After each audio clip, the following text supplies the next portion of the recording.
Do you ever feel like we're being watched? Of course, Gabriella. The show is doing very well in the ratings. No, I mean here, in the forest of Bonaducci. Now that you mention it, I am getting a strange tingling sensation. Really? Where? A feeling of imminent danger.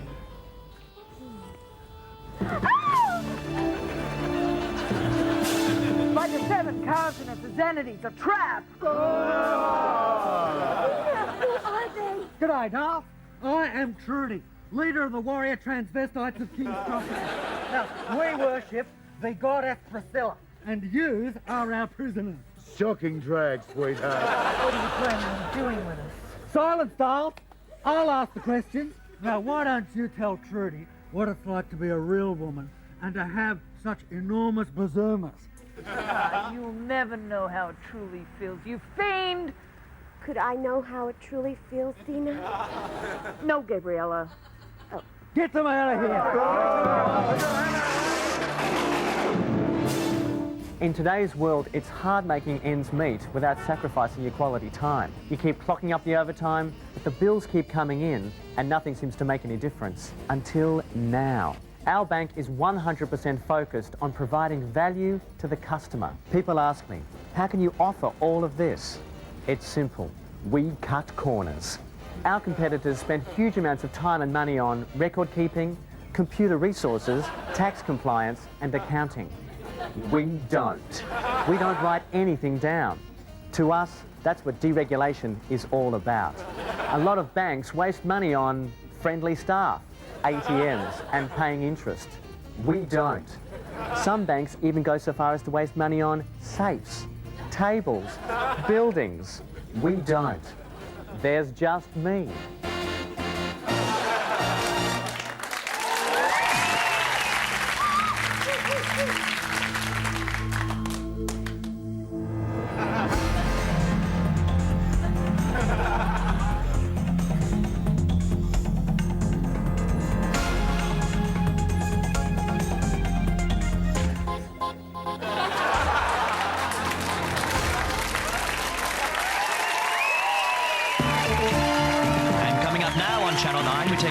Look at all today's news and current affairs as we join your favourite footballers, Steve-O and Mick, as they bring you up to date.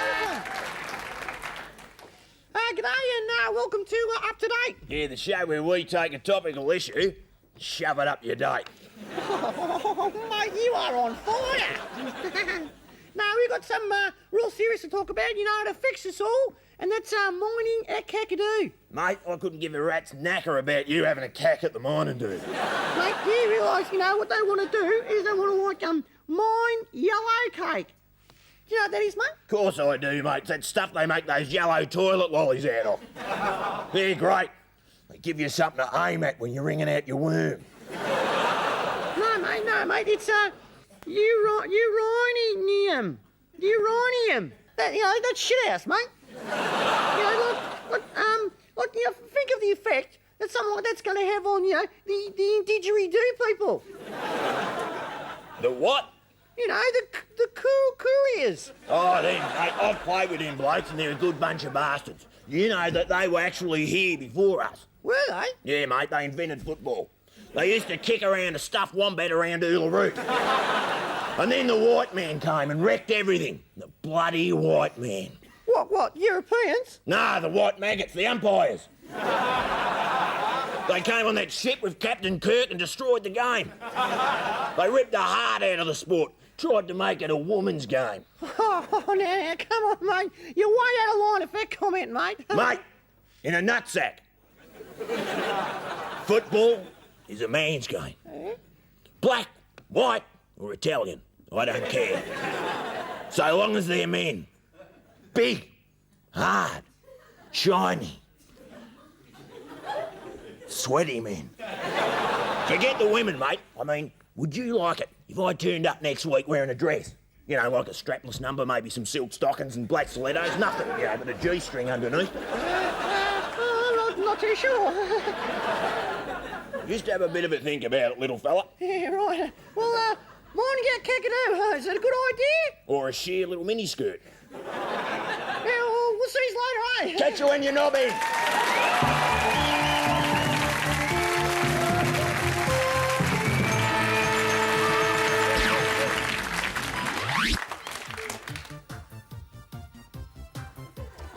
Didn't anyone bring any decent music? Jeff's got the new Kaja Goo Goo album. Oh, is Jeff coming? I don't know. Well, why don't I just call him? On my mobile. Wow! It's so small. Back in the 80s.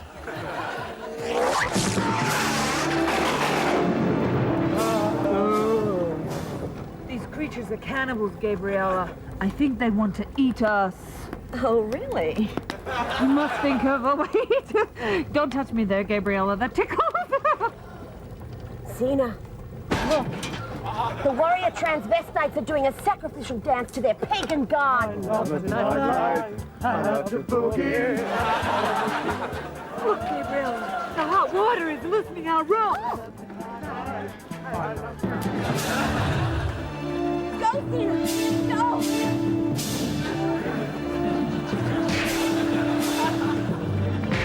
Oh, yes, Zena, yes! Hooray, Zena, hooray! Oh, broken a nail, you moles. All those drinks look the same to me. I want something new. I need a drink with flavour. No worries. Get that in you. Backwash. That's right, Backwash, a great new drink with flavour. It's full of carbonated water, sugar, colour, and not to mention our secret ingredient, other people's spit. Backwash quenches your thirst and your hunger.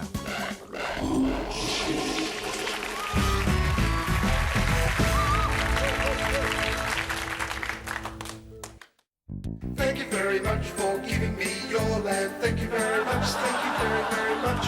Thank you very much for stuffing up Australia. Thank you very, very, very much. Thank you very much for dividing the nation. Thank you very much, thank you very, very much. Thank you very much for stuffing up the system. Thank you very, very, very, very, very, very, very, thank you very, very much. Cadbury Roses Chocolates, for saying thank you when you don't really mean it. Hey you! Looking for a challenge? A rewarding, exciting career for life? Then do something for yourself. Join the Australian Lollipop Service. In the Lollipop Service, we'll help you be the best you can be. Your Lollipop! If you're my friend, you will shower with it! You will go to bed with it! You will love your Lollipop!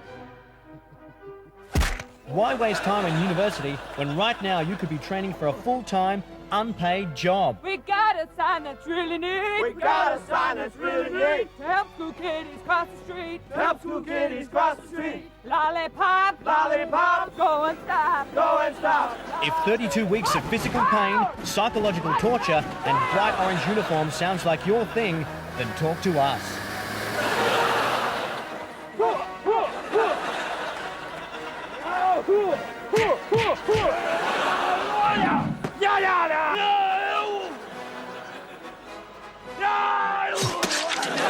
Do something for yourself and for Australia.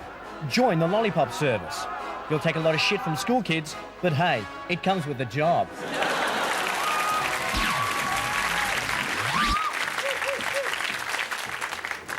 You got a light, Kylie?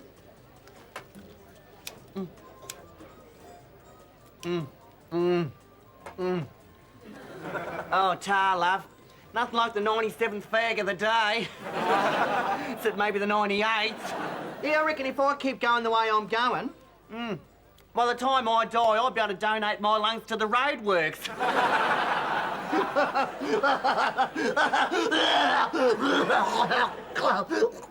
Oh, that's better.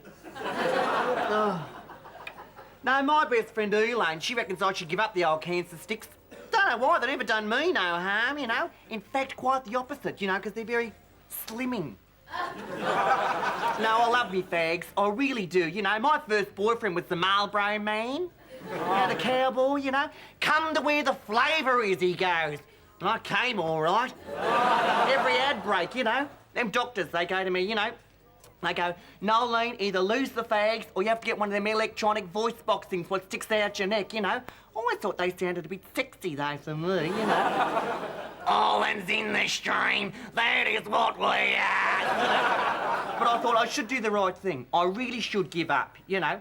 But it was very hard, Kylie. Harder than trying to drink a beer through your bum, you know. Which I've also tried on the odd occasion, you know. No, but I got them hippie therapy tapes. You know, the ones, the suggestive tapes you get, you know. They go, you do not want a fag. You do not want a fag. I just kept on saying, yes, I bloody do. Yes, I bloody do, you know. Then Elaine got on me case. Oh, she kept on trying to get me go for that aquapuncture thing. I said, Elaine, I've had more than enough pricks in me for one lifetime, thanking you very much, you know. And then I tried them shocking old nicotine patches. They were horrible to roll. You couldn't light them and they tasted shit out. No, for mine, you know, I decided if you can't give up, Nolene, the least you could do would be to cut down. And I've done it. I've done very well. A lot of discipline on my part. I am down to 1 carton a day. That's nice. Because, Kylie, if you don't have your health, what do you have? Oh, Charlo.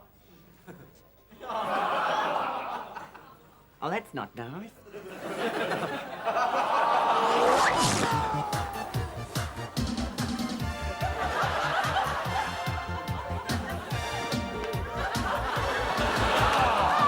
Wow, that's amazing! Back in the 80s. Tonight on the ABC, the return of a favourite series.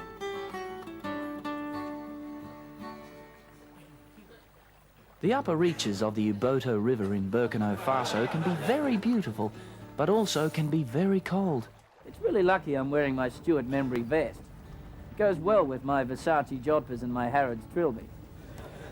Of course, not only will I keep warm, but I'll also keep proper time with my Rolex watch. So I know when to call my broker on my Nokia. Speaking of which...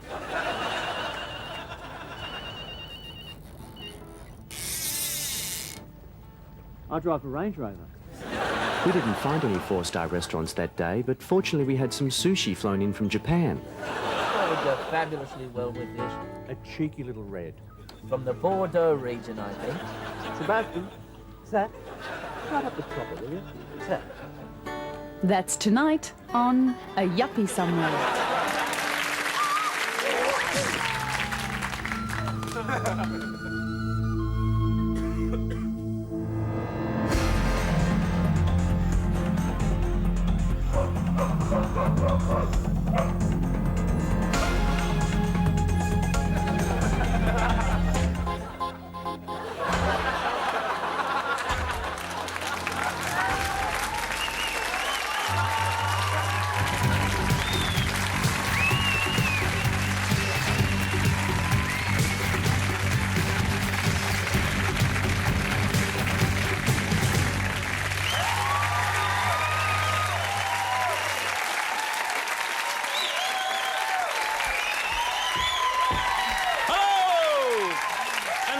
Once again to Race Around the World, where 8 kids with cameras make videos of people and places we don't care about.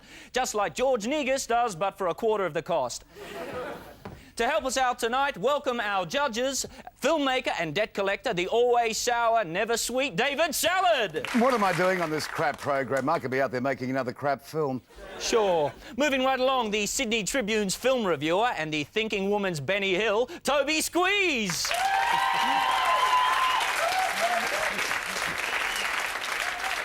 Thanks, Richard, and that's no thinking woman, that's my wife. Yeah, good on you, Tony. Finally, to prove that we are truly hip, cool, and with it, here's that Triple J woman again. I'm a Triple J! No, you're a Triple J! I'm on the Jacob! I'm on the Yeah, whatever. First up, we catch up with Petra de Blanche, bringing relief to the troubled people of Longawu. For 20 years, The Longabu people have been suffering from starvation, disease and civil war. So I gathered them together and taught them that they must learn to express their anger not through war, but through the dance. Petra de Blanche there, getting stoned as usual. Judges, what do you think? Well, Richard, how can you tell when an actress has come top of a class? She can spell the word cappuccino properly on your bill. I thought it was so beautiful and so meaningful, and it was so now, and it was so just So shithouse, does she die? I hope so. She deserves to die. She's crap.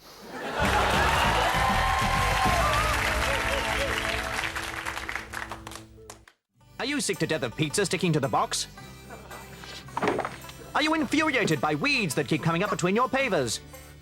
Have you had a gutful of trying to read broadsheet newspapers? Whatever your gripe, Pauline Hanson's One Nation party wants you. Pauline Hanson's One Nation. You know it makes sense to blame others.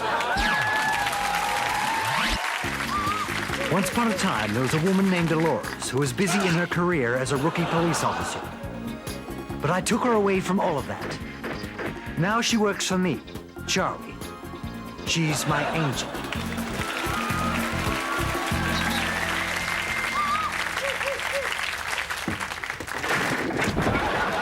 Good morning, Dolores. Morning, Bosley. Good morning, Angel. Good morning, Charlie. What's my assignment this week? I want you to make contact with Johnny Two Thumbs, a hitman for the mob. Johnny's got a big mouth and he likes to boast. We want to pin the murder of Tony Pinhead Rizzo. Sure. Sounds like fun. Bosley will fit you with a wire so we can tape your conversation. Good luck, Angel. This one will be extra dangerous. I'm on to it, Charlie.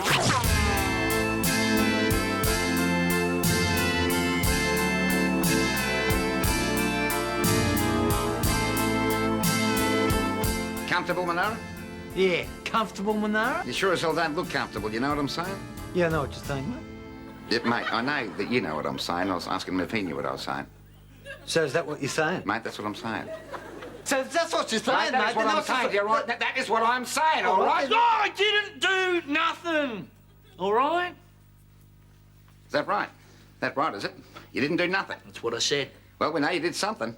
Oh, you're saying I did something? That's what I'm saying. That's what we're saying, mate. Well, you tell me I did something, well, what did I do? Go on, tell me, what did I do? So you'd like to know what you did? Yeah, I'd like to know. OK, then I'll tell you what you did. You took the last teddy bear biscuit, that's what you did, mate! Mate! We've been through this before. I took the last teddy bear biscuit. You took the last teddy bear biscuit. Last one, mate. Shit. Yeah, shit, mate. What the hell is going on here? Fine, we're cool. Well, if he didn't take the last teddy bear biscuit, why the hell are we talking to him then? Because this is the clown who's supposed to be writing our scripts. Oh, scripts? What scripts? Our scripts, mate. You mean we use scripts? Yes. And this is the monkey who's allegedly writing them. I'm not saying nothing, all right? Oh, no, you're not saying nothing. You didn't say nothing, matey, eh? You didn't say nothing. Is that right, mate? Exactly, because none of us are saying nothing, mate. Well, will you go and try and write a script then? Go on, go and have a go then. I'll have a go, mate. I'll have a bloody go. Calm down, mate. Yeah, mate, calm down. Oh, calm down, calm down. We've been having to improvise like this for weeks, and meanwhile Bozo's here had all the script, and you want me to calm down? Calm down, mate. Mate, it's been rough on all of us, but the truth of the matter is, I don't think Monaro has any scripts. He hasn't got any script. How do you know that? She's right, mate, I know. I've dealt with scripts before. Bad scripts. Evil scripts. Scripts I can't get out of my goddamn mind. Bill, it's okay. No, it's not okay, mate. I was in E Street. And Heartbreak High. You bastard!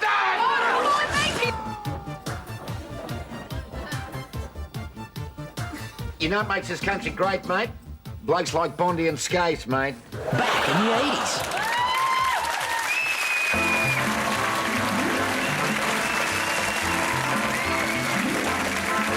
Now it's time for everybody's favourite ditzy redhead, Pauline. Out! Out, you damn black spot! Leave now! I do not want you here on my nice white coffee table. Pauline, what are you doing down there? Oh, David, I'm trying trying to get these stains out. Pauline, may I say, as your advisor, I think you're going about this the wrong way. Please explain. We can't have you getting all messed up, can we? You know I do the devil's work around here. But, David, I have a special friend coming over this evening, and I want everything to be just perfect. Well, Pauline, you just go and freshen up. I'll look after everything. Oh, fair's fair.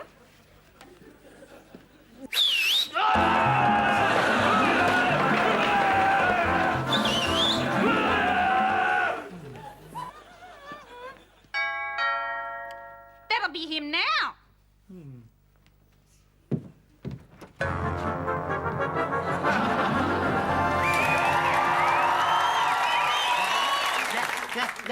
Hello, Pauline. I bought you some chocolates. Oh. They're dark. Fair is a fair. David, if you could just please excuse yourself. I think I might just go and play with the cat. All right, but no firecrackers this time, please. Yeah, puss, puss, puss, puss, puss, puss, puss. Oh, John?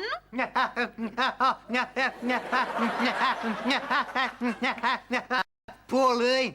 Do you think that David knows? Of course he knows. Everybody knows. But it can't go on, my carrot-topped lovely. You're bringing me down. Huh. Please explain. My popularity has taken a dive since our names have been linked. But, John, what about that time on the back bench? Look, I'll never forget it. The way you took me. You took more than 10%, there's no doubt about that. But it's all over, Pauline. I'm actually involved with someone else. His name is Tim. He's not much to look at, but he does the job. What about me? Look, you'll be all right. You have that nice boy, David, to look after you. Well, that'll be him now. And where are you off to? Party? Fancy dress? No, political. My boys, where would I be without them? I haven't got a clue. Klux Klan.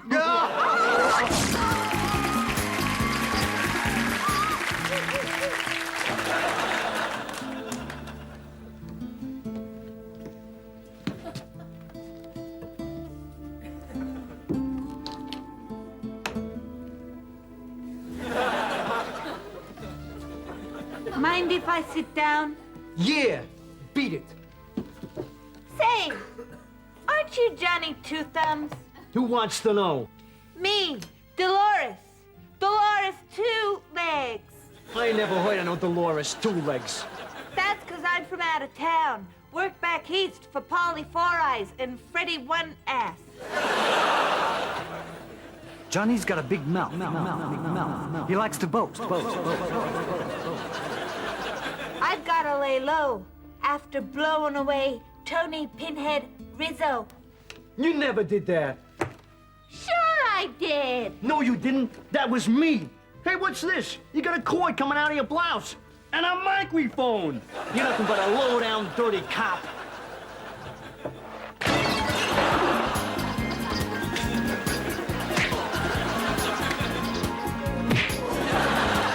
Vinny, she's too tough for me. Get her.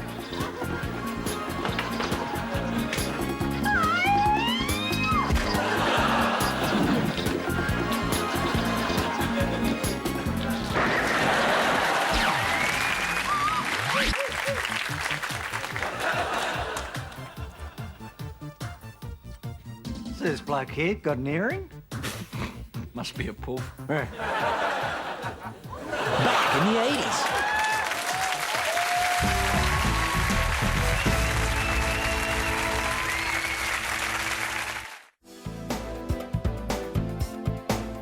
Hello there and welcome to another Olympic update. Here at the Sydney 2000 Olympic site, work is right on schedule for the 2000 Games. This magnificent stadium that is almost ready to start being built almost any day now is right on schedule.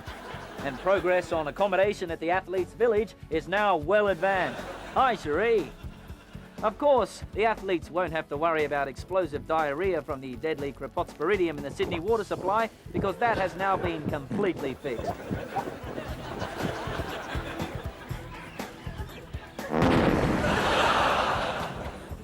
Sydney 2000, where the comfort and safety of our athletes is our primary concern. Senator, you have been variously described by your own colleagues as a wanker, an asshole, and a bitch. How do you respond? Well, I think that's a bit harsh. Well, what if I were to add that I personally consider you to be a monkey-loving bitch? I don't care who you are. You can't speak to me like that. Well, you see, I'm afraid I can say it, Mrs. Shithead, because I'm Yana Vent, and this is my show, so I can say just about anything I like. So go yourself. Yana Vent, censored. Coming soon to your ABC. What do we got, Tim? Guilty pantomime here. Horrible. Any suspicious circumstances? No, don't think so. How can you be so sure? Just a hunch.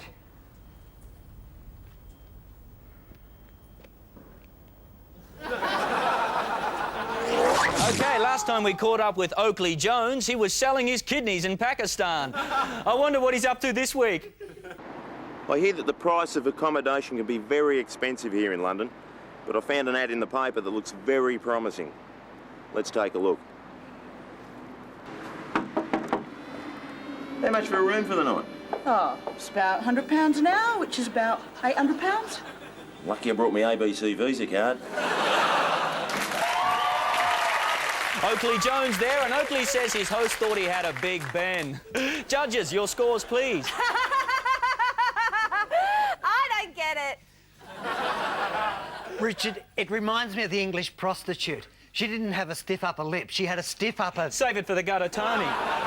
OK, David, what did you think? The only thing that pisses me off more than being on this crap show watching crap home videos are the happy, crappy, smiling faces in the audience behind me. When did any of you ever make a film, you crap? OK, that's the end of the show. Thanks for watching. And remember, I used to know Paul McDermott and that toothbrush guy. OK, good night.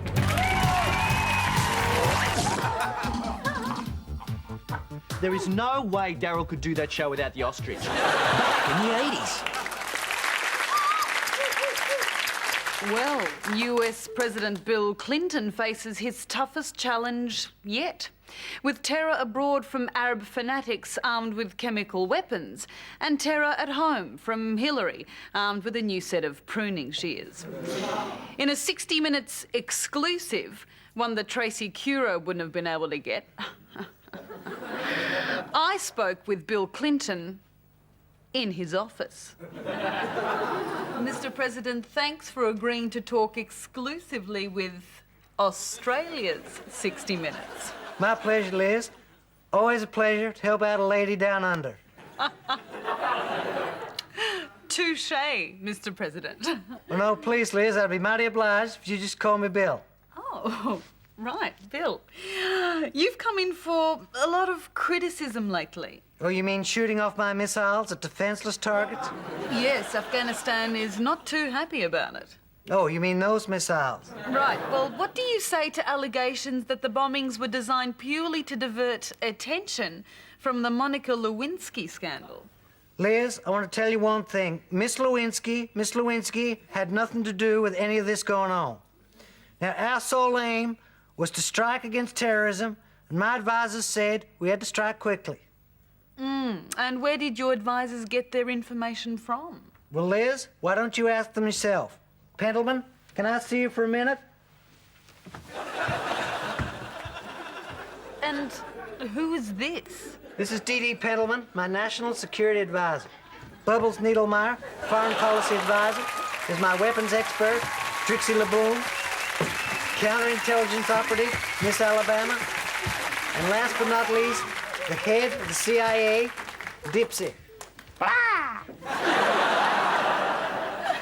Well, Bill Clinton there striking at the heart of terrorism. And with advisors like these, who knows where he'll drop his next payload. God bless America.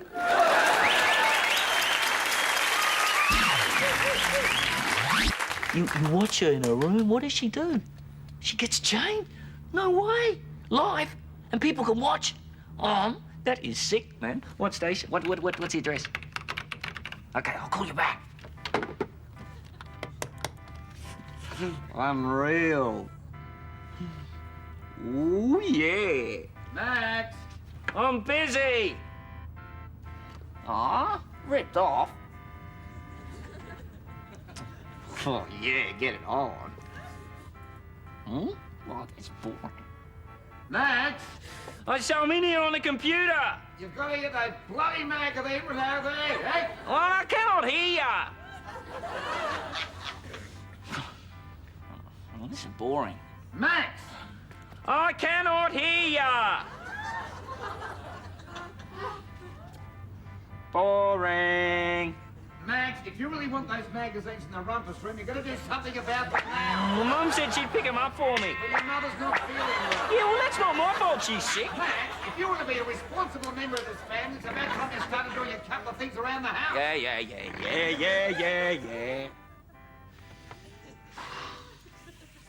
This is crap. Max, go and give your mother a kiss goodnight. All right.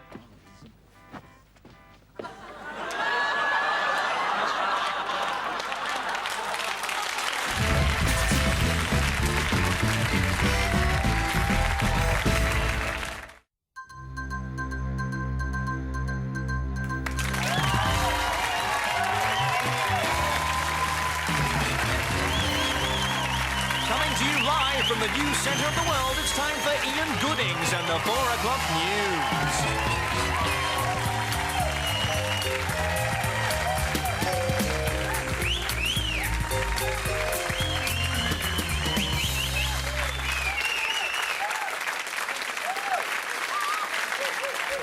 Good evening.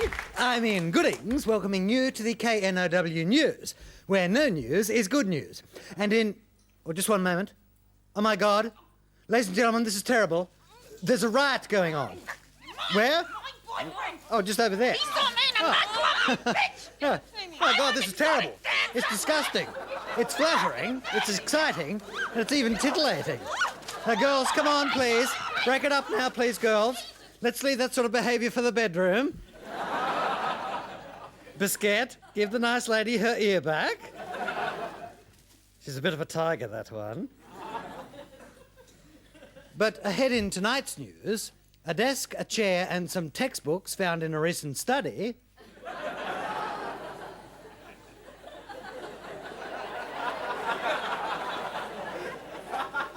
a window cleaner at the Institute for the Hearing Impaired trips and falls on deaf ears.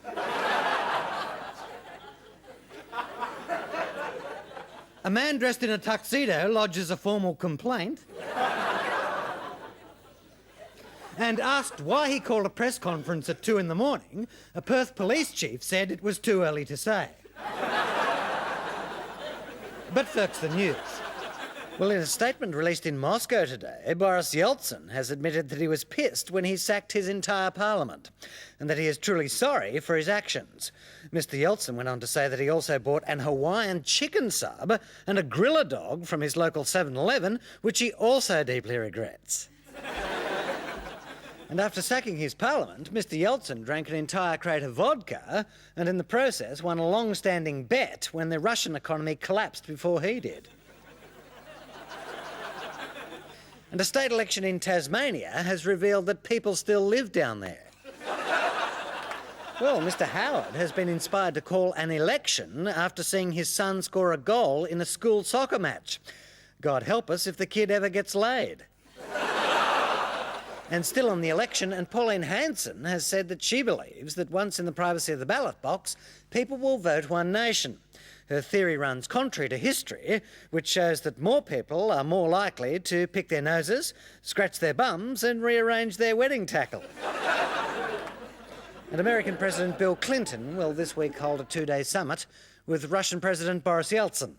Well, the topics for discussion haven't been confirmed. Getting pissed and picking up chicks are expected to be pretty high on the agenda. Well, police still have no leads in the Wollongong Building Society robbery of last week. They hope that tonight's dramatic reconstruction of the crime may jog the memory of some viewers. Here, to reconstruct that crime as part of our community policing initiative, here are the members of the Wollongong Amateur Light Opera Company. I am working in a building society.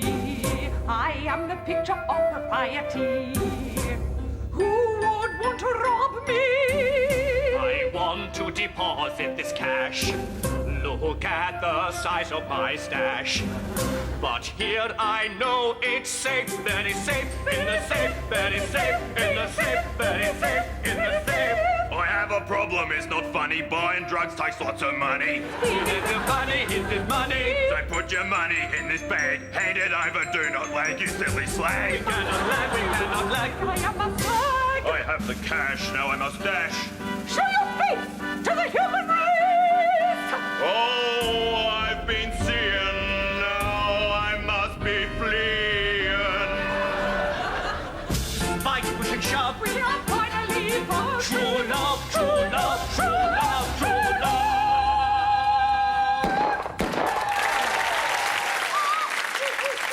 The Red Barrel Singers there, quite extraordinary. So it would appear the police are looking for some effeminate knob who can't sing to save himself. But if you see him, please give him a damn good kicking. Well, it's that time to drop your pants, bend over and think of England as we get ready for another tongue lashing from Il Duce himself, clenched tightly. Thank you, Ian. Road rage isn't a real problem with just some drunken journalist's idea of a good story. The government says yes. I say, get off the road, you unemployed moron. I'm clenched tightly, and this is the logical conclusion. There are those smarty pants who would have us believe that so-called road rage is a stress-induced aberration, rather than an expression of the perfectly natural human desire to scream at asphalt and stamp on the ghoulies of one's fellow motorists. But it's even more appropriate, I say, to direct your anger at the real culprits, the traffic lights. They're the ones controlling you, those multicoloured beacons of hate, staring with cold reproach from their lofty perches. Too bloody good to mix on street level with the common herd. They mince about in street corners, luring people with their tantalising green eyes, teasing them with their androgynous amber before, bang, slapping you in the face with their harsh red beam. What can be done about these towers of molten frustration, apart from, of course, a major public uprising? Don't get me wrong, I'm not advocating revolution, I'm demanding it, and a bloody and violent one, what's more. Failing that, the obvious way to deal with road rage is not to only get rid of traffic lights, but get rid of roads. Our streets to be more like those in Venice, filled with water and with delicious pastry shops on every corner. I want to see all roads eradicated and water all around, except the occasional island for stacking mountains of mangled traffic lights on. And once a year, we'll pull up in our gondolas and burn these false gods of destiny, dancing round the fire, singing sea shanties, toasting our soggy pastries, and yelling, move that gondola out of the way, you unemployed moron. It's a tough line to take, but gondola rage is real. Ah, shut up your face. I'm clenched tightly, and that's the logical conclusion. Well, thanks, Clench, and I won't be getting you started. Oh, don't get me started. Oh. Got your beauty, Clench. Bully. Well, that's all we have time for, so remember, violence isn't the answer unless you're visiting Madame Lash. Madame Lash, where they put the whip back into Whip It Out. Good night.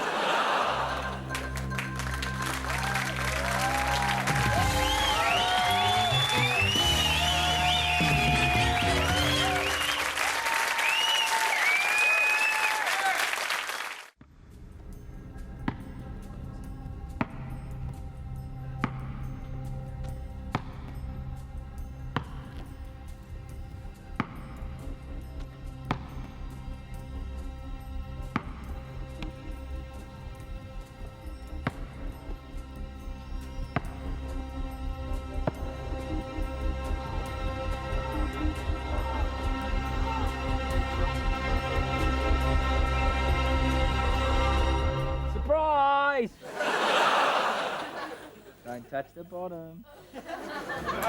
Show me a guinea pig as a child, and I'll show you a hairy little runty thing. In this revolutionary documentary, we have taken 3 guinea pigs. We plan to study their development over 28 years following their triumphs and disappointments. We start at the age of 7. The year is 1966.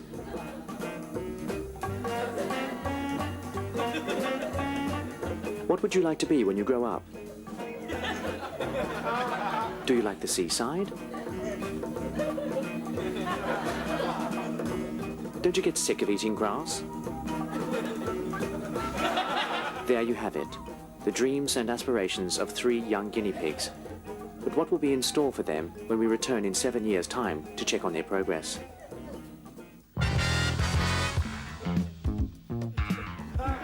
In 1966, our 3 guinea pigs were full of hope and excitement for the future.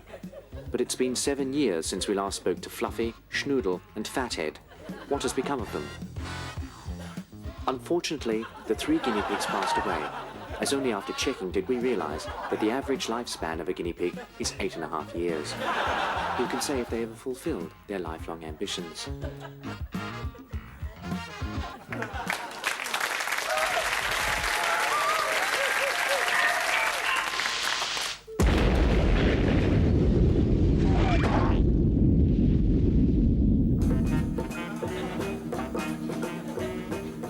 It's been 7 years since we last spoke to our guinea pigs, so it was with some excitement that we visited them, only to find that this block of flats had been built on their burial ground. The life of 3 guinea pigs, the sorrow, the joy, the bitter disappointment. A life far too short for this blessed documentary. Next time I'll try turtles, they live for bloody ages.